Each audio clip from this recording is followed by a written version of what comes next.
काय करते तू? अरे बेटा, आज नागपंचमी ना, मग आपण आज नागपंचमीच्या दिवशी नागाची पूजा करत असतो.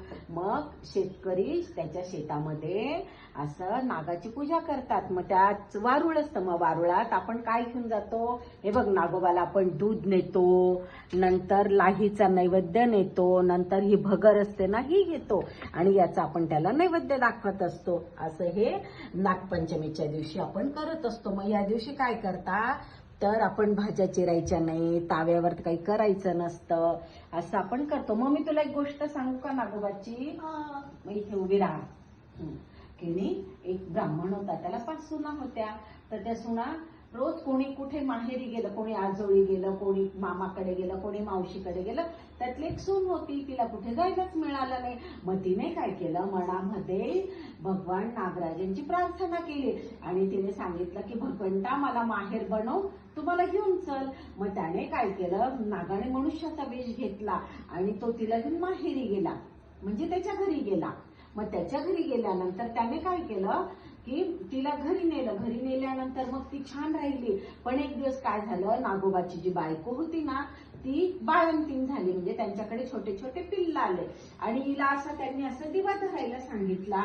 मग असा दिवा तिने धरला तर तिचा हात असा घाबरायला लागला. असं घाबरता घाबरता काय झालं, हा दिवा त्या पिल्लांच्या अंगावर पडला. मग त्यांची जी शेप होती का ती भाजली.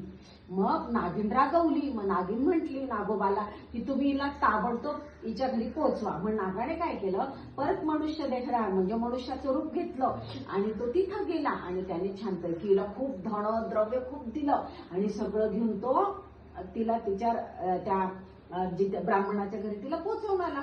ब्राह्मण विचारात पडला, आजपर्यंत तिला कोणी नव्हता, आता हिचा मामा कसा आला आणि केवढं त्याने द्रव्य दिलं.